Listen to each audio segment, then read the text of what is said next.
Hey guys, Mario here. I just wanted to give you guys an update on what happened this weekend. It was a busy weekend for me. I did the MC event for a nonpartisan group looking to recall Gascon. So if you haven't signed that and you live in the Los Angeles area, we need about 700,000 signatures, and we know that we really only need about 580,000, but with the signature verification going on right now, it's insane. So if you're not sure, you didn't stay inside the lines, hey, you know what? Might as well sign that recall because we do have a team of people going through and making sure that we are all within the parameters, and make sure you spell out Los Angeles. You can't use LA on those recall forms.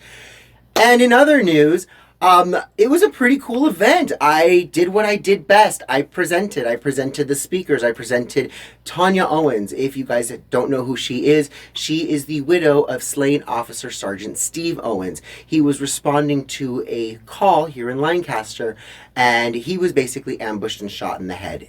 The young man who ended up killing him told basically everybody that he calls it his lucky shot. He ended up shooting through his arm towards the back and ended up striking Sergeant Steve Owens straight in the forehead, and that immediately put him down. And then he proceeded to empty his clip into his face, and then just before he ran out of bullets, he put one right into his badge. So this is one of the reasons why we are so focused on the recall of Gascon, because young men like that do not deserve to run our streets, although he was underage. And the argument is, well, they're underage, they don't really know, and this is what we've been talking about for a long time, is foresight. Parents teaching their children to look ahead. Don't touch the stove because it's hot. You learn eventually that you have to have penalties for your actions, otherwise you're never going to learn.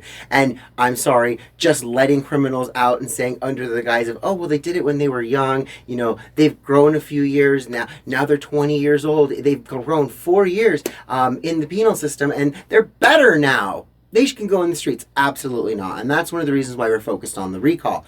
In other news, there was also the big giant rally in Santa Monica where people were advocating for medical freedom. They weren't saying anti-vax. They weren't telling people to not get vaccinated. They were saying it was their body and it was their choice. If they want to get vaccinated and that's what you want to do, go for it. And hey, you know what? I'm sure there's people out there who are vaccinated who understand the plight that other people have, because there are people out there with egg allergies and they just want to know what's inside of this jab, if you will.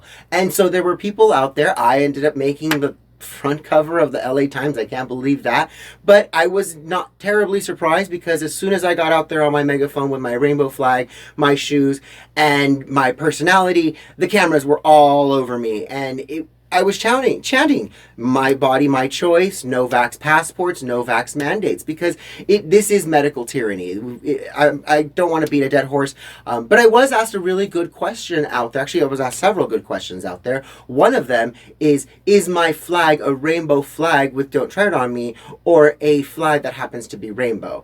And my answer to that is it's a flag that happens to be rainbow, because I know that the original flag, the "Don't Tread on Me" flag, was the original battle flag of the United States. There's a reason why there's 13 rattles on that rattlesnake, which is indigenous to America, not found anywhere else in the world. So I'll probably do another Mario Presents explaining the history of the Gadsden flag, because I've had to explain that out on the streets a couple of times, especially to young people and people who are not from this country. They don't understand what the snake iconography actually means and why it was chosen. So when you give that story, all of a sudden it opens up a whole new avenue for them to try and look for new information. And that's really what the goal is to give people information, present information. And also, I was asked about my shoe choice, and they were saying that what message does it send to kids? And if you know who this person is, we don't have to shame them, upset them. Some people don't agree with my shoe choice out there in the rallies. They're asking me, well, what does it send as a message to children? And my message is they're my shoes. They're my feet. He's just wearing shoes that he wants to wear at a rally. He wants to be a little bit different. He's a little bit gay. Okay, so what?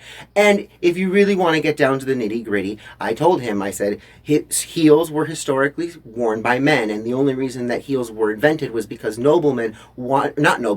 royalty who wasn't a stable master, they didn't ride horses, they owned horses, but they didn't ride consistently like noblemen, and those noblemen developed beautiful calves, and the kings wanted to show their status and their wealth, and so they would wear heels to accentuate their calves. I have no desire to be sexy or to be desirable to other people, which is why you never see me wearing heels and shorts. I cover my calves. It's not a sexual thing. So I don't know where people get that this is a sexualization of children or a perversion of children. I don't understand it. It may be an odd choice. It may not be your choice, but it's not changing anything. And I'm not saying that you have to go out there like this on the streets in order to be effective. You can be effective in many different ways. Just being yourself is how you are most effective. And this is me being myself. So to all of my haters out there, I'm glad you guys are watching. To all of my fans out there, I'm glad you guys are watching. And to everyone else out there who is neither a hater nor a fan or just interested, why don't you subscribe to my channels?